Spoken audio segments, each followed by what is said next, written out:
Good morning and good afternoon, and welcome to this conversation on the wireless enterprise, how the role of the enterprise is changing in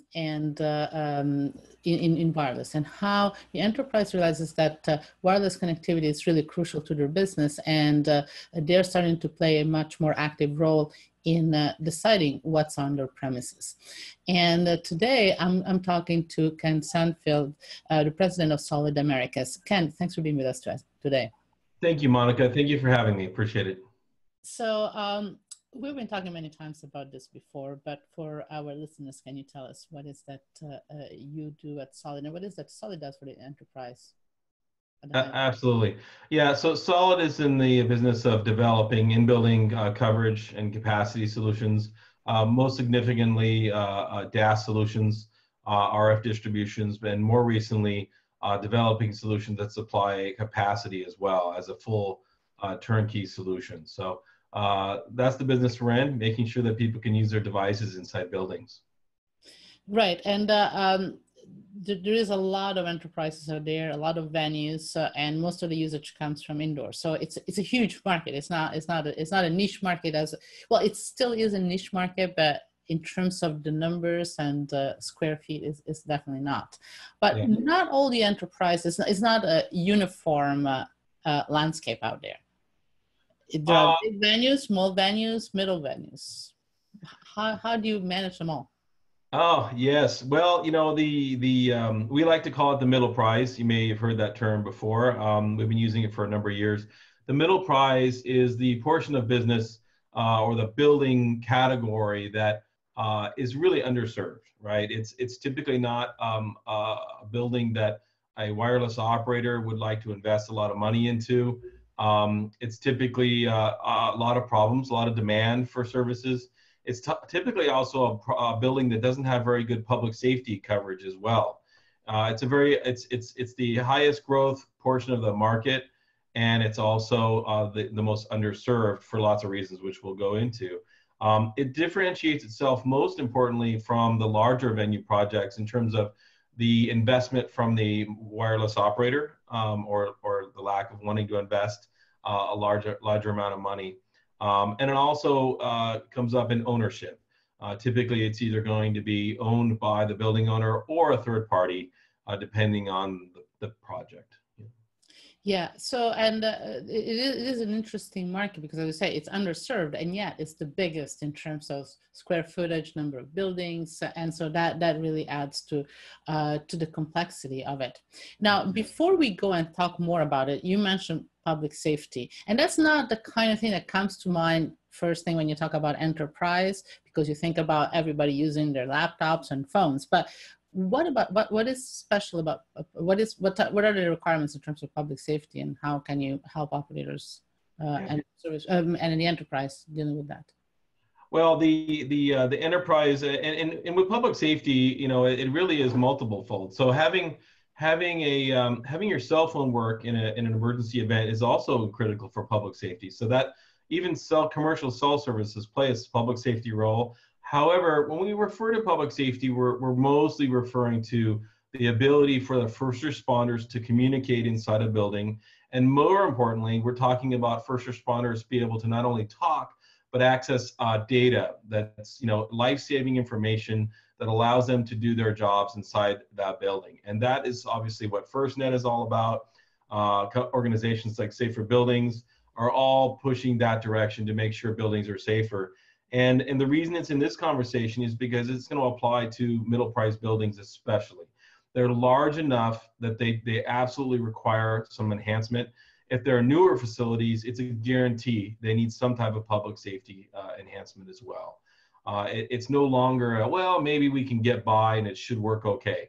It's not acceptable. Safety is, nowadays, especially with everything going on, it's absolutely something that should be looked at by the building owner as something that is not something as an afterthought. It's something they have to look at. And, you know, and I think that's something that we're going to talk more about it later, is that it's the enterprise that has a need. And they're not willing to just wait for the operator to come in and solve the problems for them. They're really part of this. They want to be part of the solution. And I think that's something relatively new. Is that what you're seeing as well? Yes. You know, the days of the building owner basically just waiting for something to happen are kind of coming to an end, right? And there's two reasons why that's happening. One, the wireless operators have acknowledged that they just can't afford to fix everyone's building. And this is not just in the US, it's globally. This is a global situation. This is not just US. And they've realized, you know what, we're going to have to come up, work with, you know, the building owners and the vendors like Solid to come out with solutions that are affordable for everyone and solve everyone's problems. And that's the biggest change you're having. The building owner is more proactive about solving for these things. They recognize it's going to require some investments, and they recognize those investments potentially have ROIs, and they're looking at how that's going to make their building more potentially you know, have a return on investment, as well as more a safer environment as well. Yeah, yeah. So you're absolutely right. Now, if you look at another aspect, we talk about public safety, but the other aspect is IoT. There is more and more IoT applications in the enterprise, and clearly that's another area where the enterprise needs to have its say because it's their own applications. How is that changing the relationship between the enterprise and the wireless infrastructure and operators? Yeah. IoT is absolutely, and it's another one of the areas that is going to basically provide an ROI for infrastructure, right? The more applications that you can use to create a return on investment for your infrastructure, the better. IoT and mobile edge computing, or as I like to call it, like on-premise or in-building services, services that are potentially functions, applications that are served on-premise. Are all going to be very, very critical because it absolutely provides a return on investment for the building owner. And that's potentially why the in-building infrastructure becomes so critical part of that. It actually enables the building owner to justify the spend. And of course, the wireless operator becomes an integral part about that, right? Because they're providing the mobility outside the building, and they need to provide that extension in the building as well, so that partnership continues. Yeah, now let's talk a little bit about the technology and the solutions that are possible, and then we can look at the TCO since the two are related. You know, in a big venue, you have traditionally you have a DAS, you might have small cells, but it's the same. Are the same solutions going to work also in the middle price? It's just like just scale it down, or is it fundamentally different? I believe it's fundamentally different in a lot of ways. Is it still RF? Yes, it's still RF. Is it still a radio connection? Yes, it is. However, fundamentally, there's two parts that need to change drastically in order for this to all make sense. First and foremost, the building owner is being asked to invest in infrastructure. Currently today, most of the infrastructure technologies, including some from Solid, are not necessarily, they're potentially a little bit too expensive. They're also very foreign, right? Half-inch coax and other types of technologies are not very flexible and very future-proof. They don't necessarily also provide a roadmap for things like 5G, which building owners are learning about, right? So the infrastructure becomes an integral part of the overall value proposition that the building owners look at, and that needs to change. The other aspect is the connection to the carrier's network or potentially any other technology that enables that functionality, which we'll talk about. Ultimately, they need an infrastructure that can flex and scale, as well as provide services day one. If there's any part of the equation that sounds like you have to wait months and months and months, or never potentially have one of the operators connected, that's a complete failure, and it absolutely will not sell, and it will hold our industry back if that isn't solved. So what I'm saying is that ultimately that solution has to be a combined, holistic approach and end-to-end approach to solving for those service coverages in that building. Yes, yes. So how about you know, solutions like CRAN? There's a lot of attention on that. Is that essential for the middle price, or? Well, different forms of that could be, right? So CRAN is cost effective for the operator because they're pooling their resources, right? Ultimately, with the dawn of virtualization, it doesn't, the cost of actually supplying equipment on premise has actually come way down. This year we launched a technology called Genesis Racks, which brought the cost of that solution for all operators and all services to a price where the building owner wouldn't even flinch about spending the money for the hardware and the software.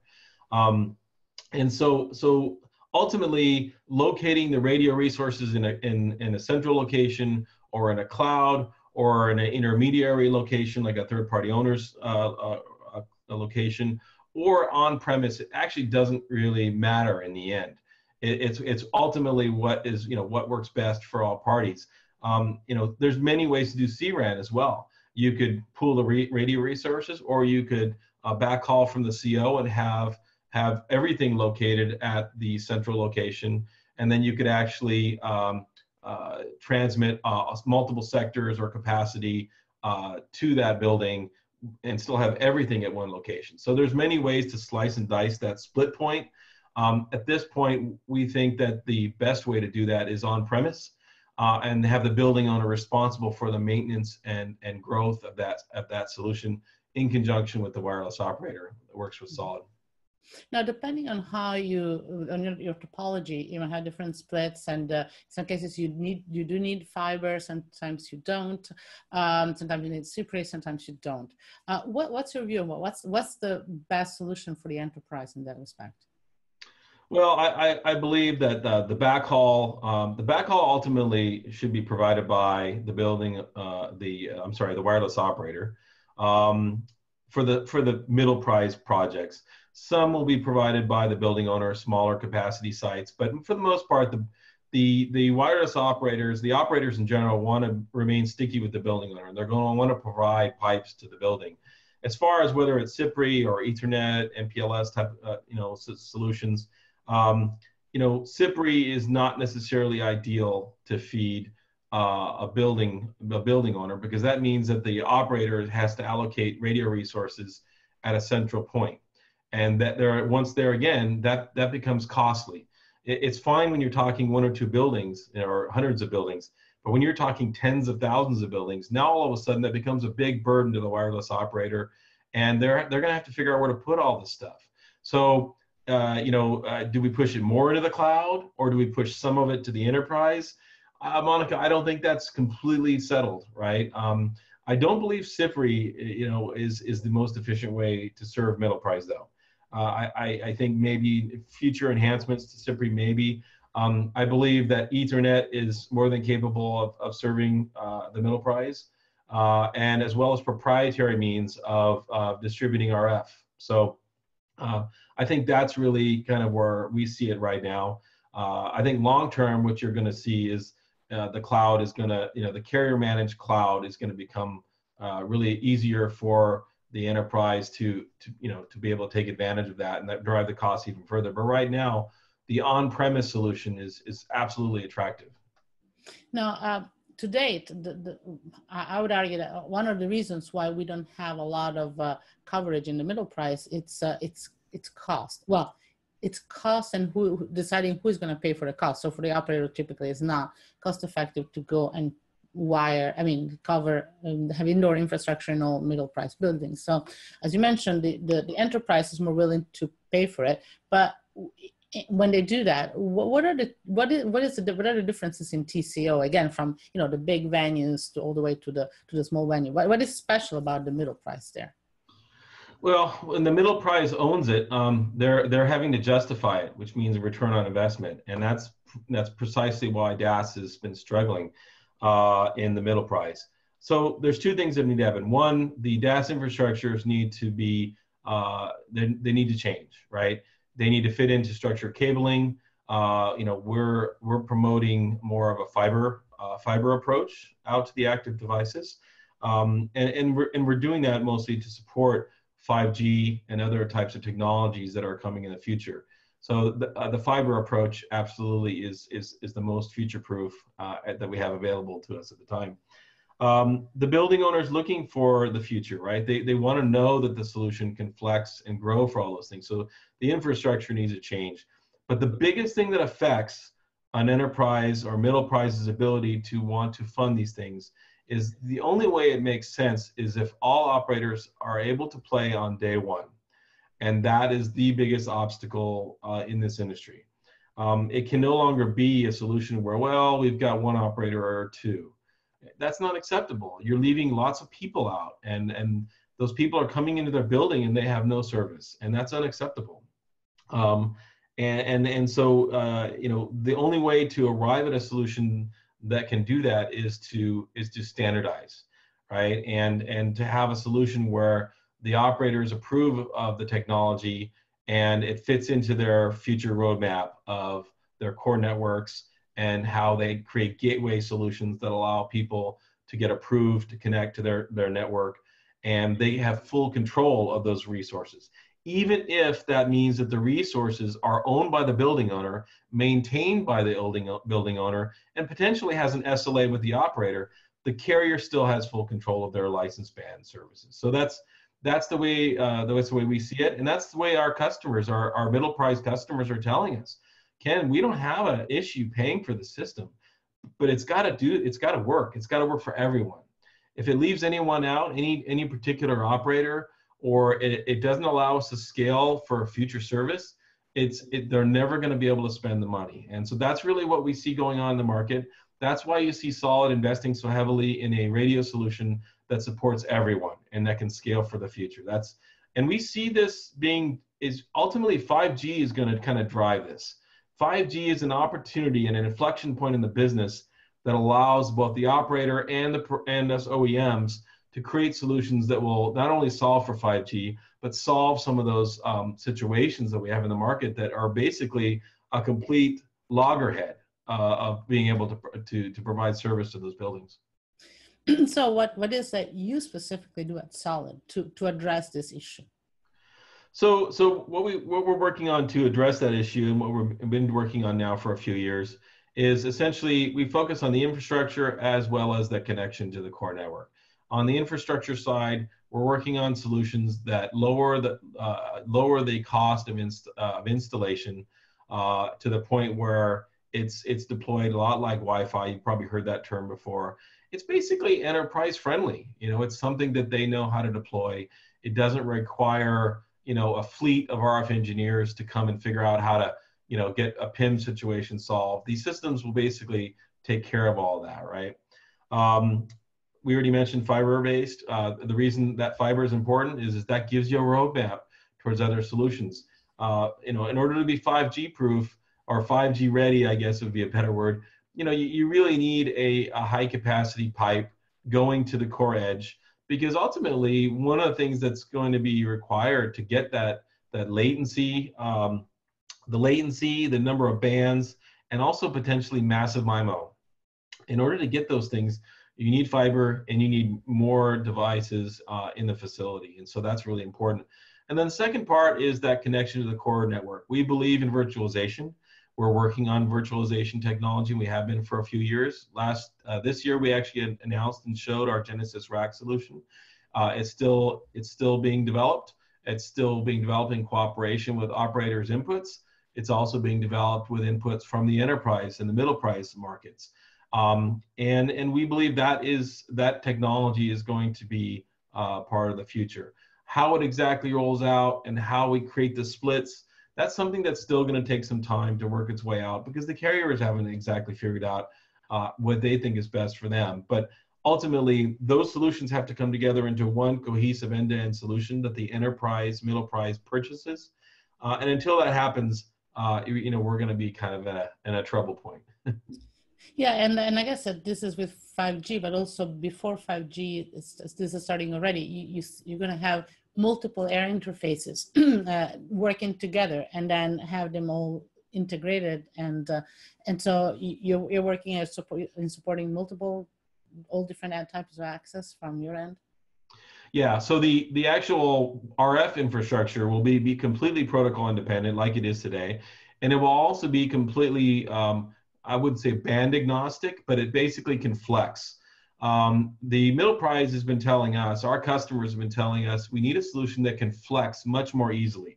And when I say flexible, I mean we can switch from 700 megahertz to 600 megahertz. We can change from LTE to CBRS LTE in those bands and 3.5.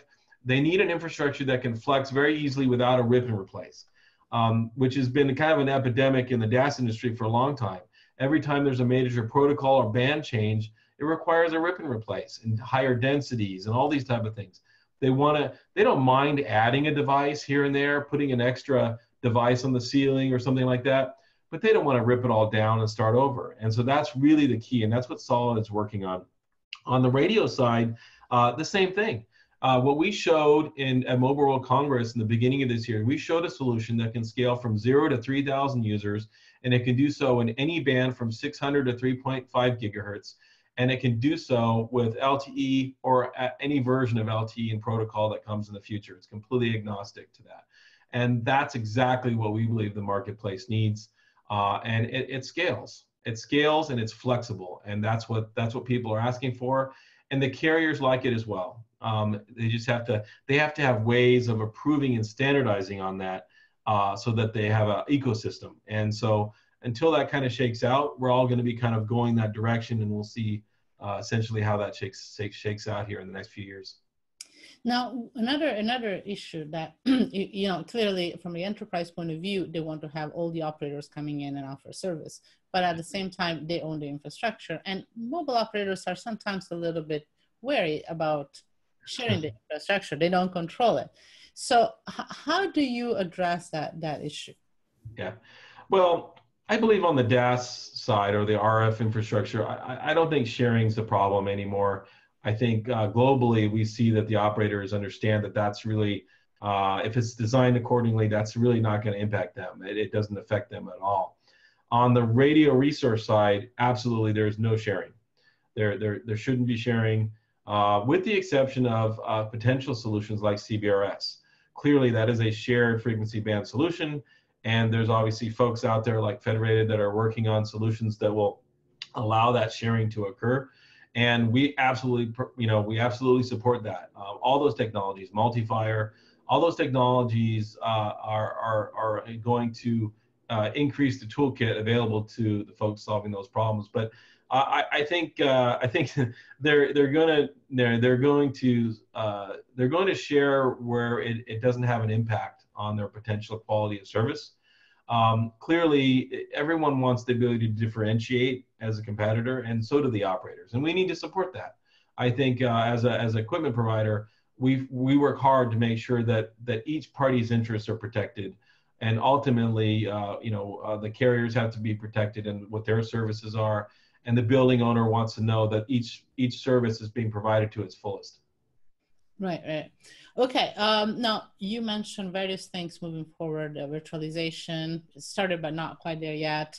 5G. How is that going to change both what you are doing for the enterprise and how the enterprise requirements and the solutions will change over, say the next 5 years? Yeah, in the end, the building owner doesn't really care, right? They just want the service. If there was a magic pipe fiber that would come from someplace and just supply everyone at once service-wise, they really don't care, right? What virtualization does is it really lowers costs and provides their appropriate control and scalability, okay? For example, Genesis Racks.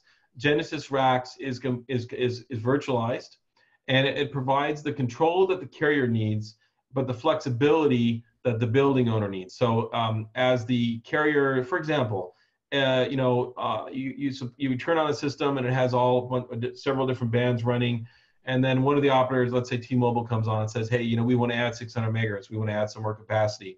Can you turn that on? The radio resource needs to be such that it can add that band, and the DAS needs to be such that it can add that band with literally a click of a mouse key, right? A mouse button. That's really what's asked for. That's the only way that the costs are in line. And I keep going back to cost. It is cost. Virtualization provides control and flexibility and lowers cost. And that's really what it's all about. The trick to that virtualization, though, is it has to be built around standards. And right now we're building towards LTE 3GPP standards, but I'm talking more about the standards, not necessarily the air interface. I'm talking more about the core network connection, right? What are the standards for certifying different types of radios and network devices? That's really where the focus needs to be in working on those standards.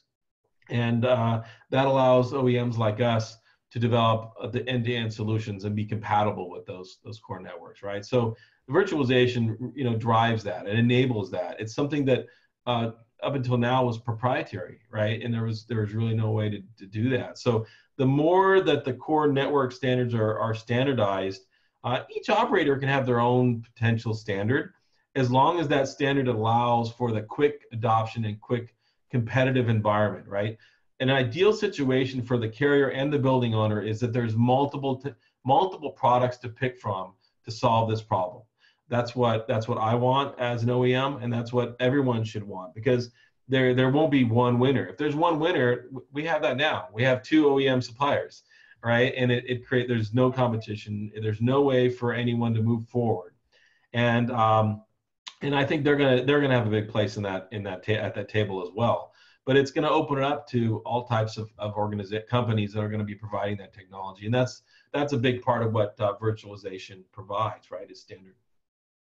Yeah. No, you're absolutely right. I mean, virtualization is more than just using off-the-shelf hardware and to save costs. It's a much deeper cost saving and value proposition than that.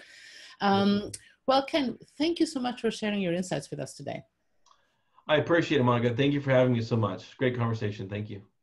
Well, thank you. And thank you all for listening in. This is part of a report by Sensafield in collaboration with RCR Wireless on the wireless enterprise. And thank you all for listening.